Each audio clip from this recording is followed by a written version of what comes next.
Hi everyone, स्वागत है आप सभी का टीचिंग गोल्स के इस लर्निंग प्लेटफॉर्म पर। उम्मीद है आप सभी लोग बहुत अच्छे होंगे।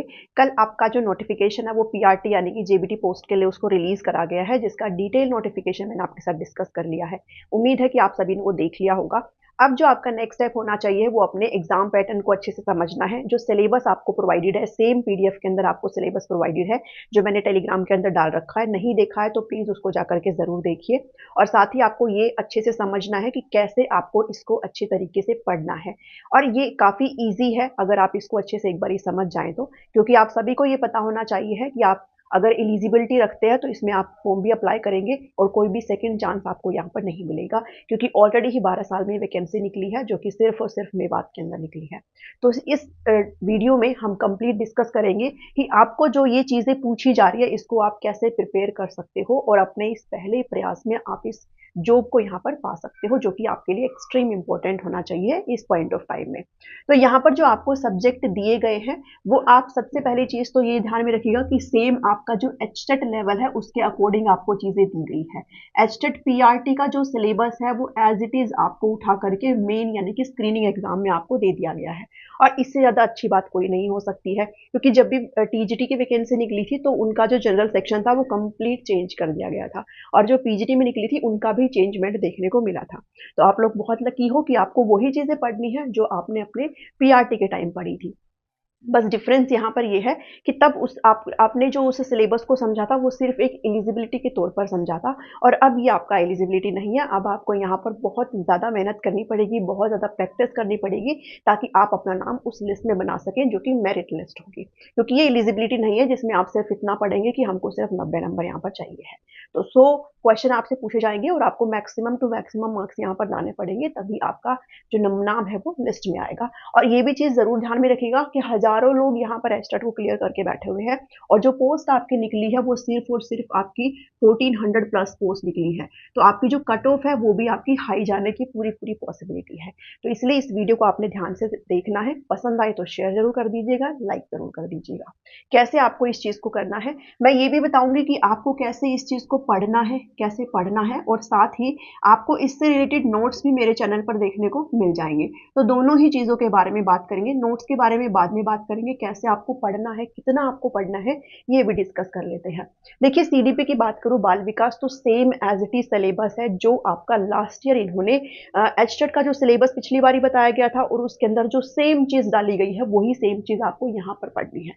तो आप ये मान लीजिए ये जो 20 क्वेश्चन है ये आपके पूरी तरीके से स्कोरिंग है, और आप इसमें से 20 में 20 नंबर जो है वो आसानी से ले सकते हो। आपका ऑलरेडी बेस बना हुआ है। अब उस बेस को आपने बस थोड़ा सा और फर्दर ग्रो करना है, और वो सिर्फ और सिर्फ कैसे होगा, एक बार कंटेंट पढ़ना है। सिर्फ एक बार कंटेंट पढ़ने की जरूरत है आप सभी को, क्योंकि आपका एस्टेट क्वालिफाई है। उसके बाद करने हैं ढेर सारे प्रैक्टिस जहां से बन पाए। प्रैक्टिस कैसे करेंगे इसके बारे में भी बात करेंगे। मैं यहाँ पर लिख लेती हूँ ताकि मैं एंड में आपको सारी चीजें बता पाऊँ। ठीक है, तो सीडीपी का आपको सेम चीज फॉलो करना है, और सीडीपी से जो रिलेटेड क्लासेस है वो मैंने ऑलरेडी स्टार्ट करी हुई है अपने चैनल पर। आपको प्लेलिस्ट के अंदर जो है वीडियोस का जो है लिंक मिल जाएगा, जो प्लेलिस्ट का लिंक है आपको मिल जाएगा इस वीडियो के डिस्क्रिप्शन में। आप वहां पर पे जाइएगा और क्लासेस 1 से देखना स्टार्ट करिएगा। तो ये 20 नंबर अगर आप मेरे चैनल से जुड़ते हो तो आपके कहीं भी नहीं जाएंगे। मैं गारंटी लेती हूँ इन 20 नंबर में आपको 20/20 आराम से आ जाएंगे। ठीक है, तो सीडीपी की तो आपको टेंशन बिल्कुल भी नहीं लेनी है। हमारे चैनल पर ऑलरेडी ये चीजें चली हुई है और प्लेलिस्ट के अंदर आपको इस लिंक मिल जाएगा। साथ ही आप स्क्रीन पर भी देख पा रहे हो काफी क्लासेस हम यहाँ पर कर चुके हैं। ठीक है, और कंप्लीट मैं इसको कवर कराऊंगी जितना भी आपको कंटेंट दिया गया है। तो सीडीपी अगर आप मेरे चैनल से नहीं भी जुड़ते हैं तो भी आप सेल्फ भी इस चीज को कर सकते हो। आपके जो भी नोट्स हैं उनको पढ़िए, उसके बाद आप प्रैक्टिस बनाइएगा, और प्रैक्टिस कैसे बनानी है वो एंड में मैं आपको डिस्कस करती हूँ। उसके बाद जो सेकेंड चीज दी गई है वो आपका हिंदी दिया गया है। और हिंदी और शिक्षा शास्त्र जो जैसे करना है तो आपको पैराग्राफ वगैरह और पोएम की फॉर्म में आपको चीज़ें यहाँ पर हिंदी में पूछी जाएगी, तो वहाँ पर आपको अपना क्या करना है, ग्रामर पार्ट करना है। तो जो भी ये कहे भी ग्रामर आएगा कि नहीं आएगा, क्योंकि उसमें नहीं लिखा हुआ है, तो ध्यान में रखिएगा। जो आपसे पैसेज पूछने की बात करी गई है, जो आपसे गद्यांश और पद्यांश जो भी होते हैं जो पूछने की बात करी गई है, उनमें आपसे ग्रामर से रिलेटेड क्वेश्चन पूछे जाएंगे। तो आप ग्रामर को नहीं छोड़ सकते हैं यहाँ पर, है ना, क्योंकि पिछली बार एस्टेट वाली गलती नहीं करनी है। और ये हिंदी आपको ग्रामर के साथ साथ इसमें आपको पेडागोजी यानी कि शिक्षा शास्त्र वाला पार्ट भी पूछा जाएगा। सिर्फ और सिर्फ 10 क्वेश्चन है ये। अगर आप में से किसी ने रीट दिया है तो फिर आपके लिए कोई भी समस्या नहीं होनी चाहिए है। सीटेट दिया है तो भी आपका बेस यहाँ पर बना हुआ है, उसको बस आपने थोड़ा सा और एनहांस करना है। ठीक है, तो शिक्षा शास्त्र से रिलेटेड क्लासेस भी आपको मेरे चैनल पर देखने को मिल जाएगी, जो कि मैंने पिछली बार ही करवाया है, और ये आपको नोट्स के अंदर भी देखने को मिल जाएगा। तो हिंदी कंप्लीट और कंप्लीट पेडागोजी के नोट्स भी मेरे पास अवेलेबल है, जिसके बारे में एंड में बता दूंगी कैसे आप अवेल कर सकते हो।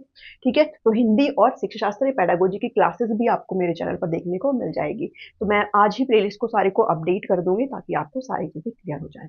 नेक्स्ट है इंग्लिश। इंग्लिश के अंदर भी आपको कॉम्प्रिहेंशंस वगैरह देखने को मिलेगा, जिसके अंदर आपको जो है क्वेश्चन पूछे जाएंगे किसके, आपको ग्रामर के क्वेश्चन पूछे जाएंगे। तो आपको ग्रामर इसमें भी पढ़ना है और सेम इसमें आपका पेडागोजी भी आ जाता है। और बहुत सारे टॉपिक हिंदी और इंग्लिश में ऐसे हैं जो बिल्कुल मिक्स होते हैं, वही सेम आपको हिंदी मीडियम में हिंदी में पढ़ने हैं और इंग्लिश मीडियम में आपको इंग्लिश में पढ़ने हैं। वही सारे सेम चीज पेडागोजी से रिलेट करते हुए आते हैं, तो इनको भी आपने पढ़ना है। इसके लिए भी आपको कहीं जाने की जरूरत नहीं है। आपने सीटेट भी दिया होगा, अगर आपने रीट दिया है तो वही सेम चीज आपको यहाँ पर पूछी जाए। हरियाणा जी के, अब ऐसा कोई भी, मुझे नहीं लगता आप में से किसी ने हरियाणा जी के ना पढ़ी होगी। आपने आप अगर कोई भी एग्जाम आप देते हो तो उसमें हरियाणा जी की पूछी जाती है। तो जो नोट्स आपने बनाए हुए हैं उन नोट्स को ही आपने रिवाइज करना है, और इसकी तो ढेर सारी बस प्रैक्टिस क्वेश्चंस करने हैं जो आप किसी भी एग्जाम के थ्रू कर सकते हो। ठीक है, कोई आप बुक भी ले सकते हो जिसमें आपको बहुत सारे क्वेश्चन देखने को मिल जाएंगे। और 20 क्वेश्चन है ये 200 नहीं है, अभी 20 क्वेश्चन है। रीजनिंग की बात करें तो रीजनिंग के अंदर आपको जो सिलेबस में दिया गया है ना, वो बहुत लंबा चौड़ा विस्तार से लिख करके दिया गया है, जबकि वो जो टॉपिक है वो बहुत ही थोड़े से ही टॉपिक है, मतलब इतने थोड़े भी नहीं है, लेकिन उसको बहुत घुमा फिरा करके लिखा गया है। तो उसको देख करके डरना नहीं है। वो जो टॉपिक्स है वो आपके नॉर्मल जो एग्जाम में पूछे जाते हैं वही टॉपिक्स है। ठीक है, तो मैंने इनके भी नोट्स यहाँ पर बनाए हुए हैं, 1-2 टॉपिक ही उसमें और ऐड करने हैं, बाकी चीजें आपको कंप्लीट फॉर्म में नोट्स में मिल जाएगी। ठीक है, उसके बाद बात करते हैं मैथ्स की। तो मैथ्स और ईवीएस की बात करते हैं तो आपका पीआरटी में मैथ अलग आता है और जो ईवीएस है वो भी आपका अलग आता है। सीटेट में भी हम सेम ही कंटेंट पढ़ते हैं और एचटेट के अंदर भी हम सेम कंटेंट पढ़ते हैं, बट सीटेट के लेवल का नहीं जाना है आपने, जो एचटेट में पढ़ा है उससे भी और ज्यादा डीप में जाना है। ठीक है, तो मैथ्स के अंदर जो भी आपका कंटेंट है वो आपने अच्छे से बनाना है। ठीक है, वो आपने अच्छे से बनाना है। इसके अलावा यहाँ पर मैथ्स की पेडागोजी की भी बात करी गई है। मैं कोशिश करूंगी कि आपको नोट्स में मैथ्स पेडागोजी भी इंक्लूड करके दूं, और जो ईवीएस है उसकी क्लासेस तो मैं डेली बेसिस पर आप लेकर ही आऊंगी। ईवीएस की डेली क्लासेस अब आपको देखने को मिल जाएगी। क्लास नंबर 1 से हम स्टार्ट करेंगे, और साथ ही पेडागोजी भी मैं अपने चैनल पर आपको कराने वाली हूँ ईवीएस की। ठीक है, तो ईवीएस के 10 क्वेश्चन के लिए आपको बिल्कुल भी टेंशन नहीं लेनी है। ईवीएस और उससे रिलेटेड शिक्षा शास्त्र और ईवीएस की अगर बात करें तो आपसे जो डिफिकल्टी लेवल पूछा गया है क्वेश्चंस का, कि आपका जो डिफिकल्टी लेवल है वो कौन सा रहने वाला है, तो सेकेंडरी लेवल तक का आपका जो है डिफिकल्टी लेवल यहाँ पर बताने की बात करी गई है। तो आपको कंटेंट तो पढ़ना है पहली से 5वीं कक्षा का ही, जो कंटेंट आपने पढ़ना है वो पढ़ना है पहली से 5वीं कक्षा तक का ही, लेकिन इसकी जो डीपनेस है, इसकी जो गहराई है वो आप कहाँ तक लेकर के जाएंगे, वो आप 8वीं से 10वीं कक्षा तक की गहराई लेकर के जाएंगे। जैसे अगर बात करें ईवीएस की, तो ईवीएस के अंदर लेट्स से कि एक फूड टॉपिक आपको दिया गया है, फूड आपको दिया गया है। अब लिखने में सिर्फ आपका ये है कि भोजन है, तो लेकिन इस टॉपिक को आप पहली से 5वीं तक तो करेंगे। इसके अलावा जब हमें टीजीटी में बात करती हूँ तो 6th के अंदर 7th के अंदर न्यूट्रिशन इन प्लांट्स और न्यूट्रिशन इन एनिमल यहाँ पर डिस्कस करा हुआ है आपके साथ, वो सब आप डिटेल में यहाँ पर पढ़ेंगे। ठीक है, जब भी रिसोर्सेज की बात आती है तो सारी चीजें आप सब कुछ पढ़ेंगे। फूड के अंदर आपको कैटेगरी वाइज पढ़ना पड़ेगा। एनिमल्स की बात करते हैं तो आपको न्यूट्रिशन के बेस पर एनिमल्स के बारे में पढ़ना है, रिप्रोडक्शन के बेस पर कैसे कैटेगराइज है उसके बारे में पढ़ना है, रेस्पिरेशन के बारे में भी आपको सारी चीज़ें पढ़नी पड़ेगी।